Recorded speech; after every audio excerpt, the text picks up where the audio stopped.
continuing with our series on attitudes, mindsets that really make a difference. We're talking about emotional controls today, running level, focusing on a large body of work. We're going to talk about running level. We're going to talk about data, clusters of data, and what all that means.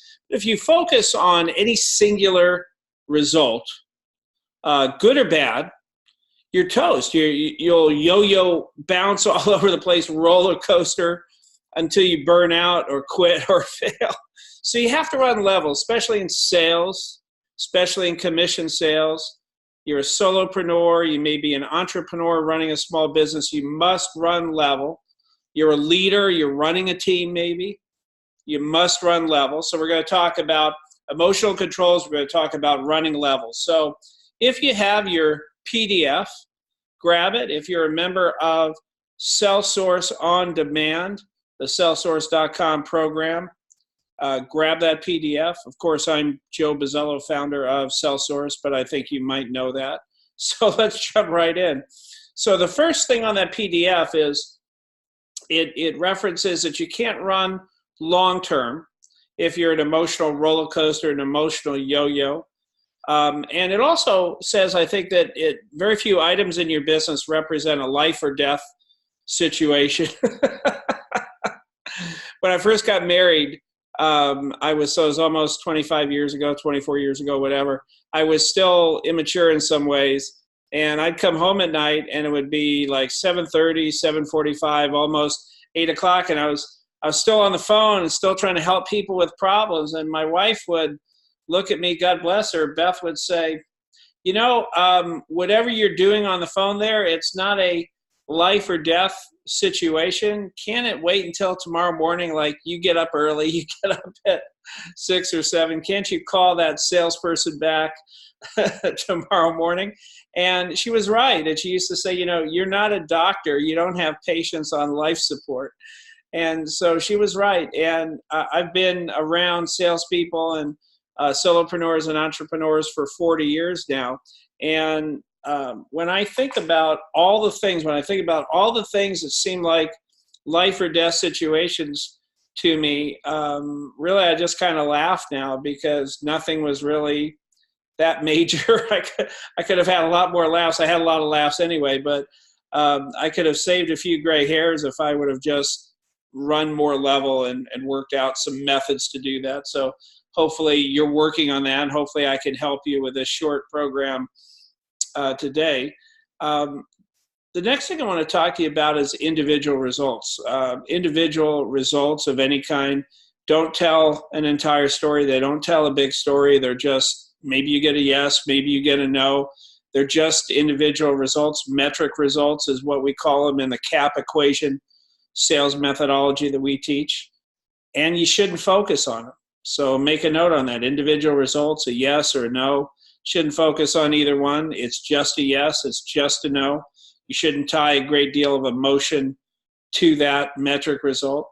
Look, really, really smart people that I've talked to, people that have MBAs and PhDs and a lot of letters after their name that I don't have. Really smart people tell me that when you're trying to analyze data, when you're trying to improve trend lines or business, any data in small samples, anything that isn't a bigger cluster of data, the small sample stuff, it can be very flawed and very unreliable. So make a note on that.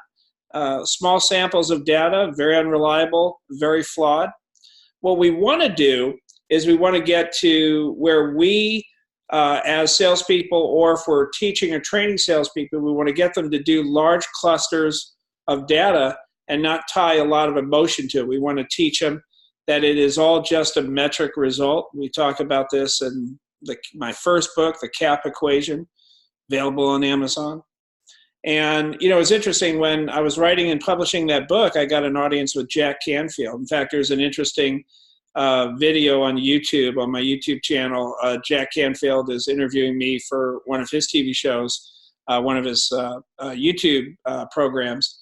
And he fell in love with the CAP equation. Jack Canfield, by the way, is the co-founder of the Chicken Soup for the Soul book series, the most published nonfiction author of all time, I like to joke that between Jack Canfield and I, we have 500,000 books sold. They're mostly his. But Jack loved the CAP equation, and he tells a story. In fact, he tells on that video, they're selling a program one night, a seminar type program, somewhere in the Midwest. And he's got telemarketers calling, reaching out to a target audience. And they closed about 1 out of 8 or 9 people. That was their trend line, their closing ratio. And one guy went like 0 for, I'm going to say, 80. And it's just unbelievable. And the guy was a good salesperson. He was one of their best telemarketers. But Jack noticed that his countenance didn't change, his attitude didn't change, his emotions were level, and he just kept smiling and dialing. And something else happened then that no one had ever seen before. He closed 8 or 9 in a row. And so the numbers in any small data cluster, if he would have stopped at 10 and said, well, I got 10 no's in a row, I got 20 or 30 or 40, it wouldn't have told the entire story. So go back and put in Jack Canfield, Joe Bazzello. It'll probably come up on YouTube.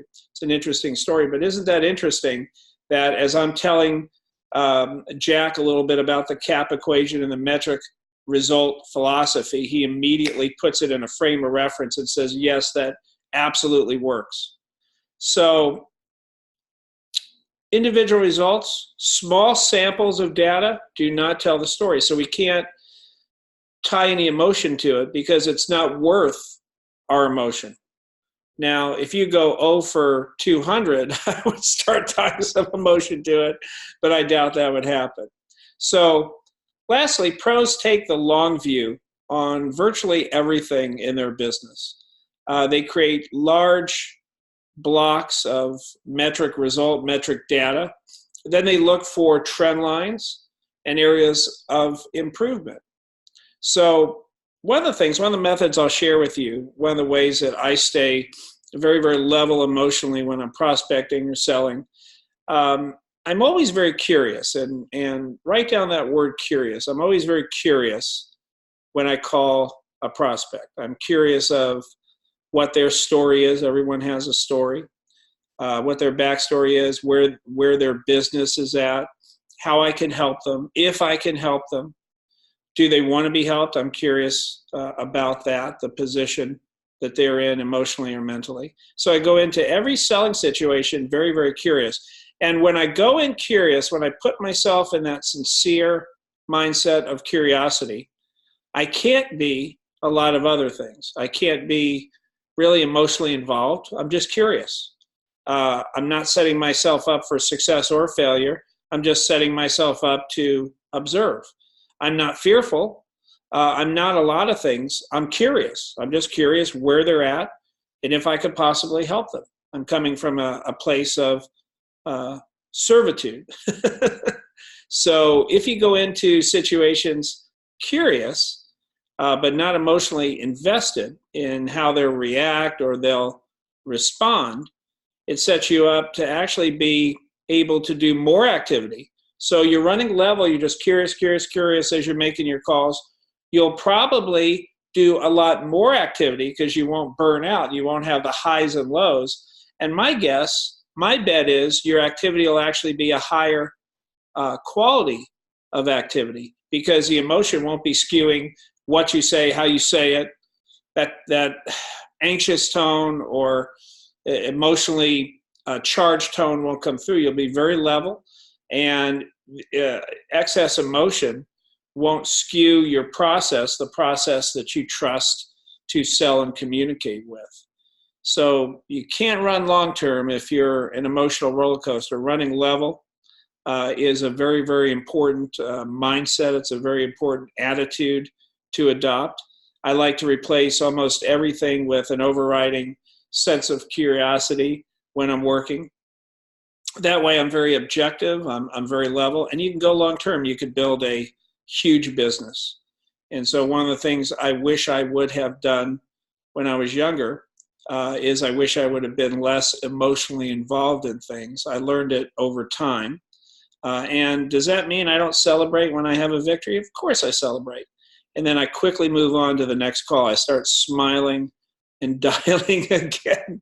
So for Cellsource.com, this is Joe Mazzello signing off, and I'm always going to tell you that it's your job to get better at what you do every day, and if you're a trainer, it's your job also to take some people along with you. So until next time, I hope you enjoyed this video and all the videos in the Attitude series. Thank you, everyone.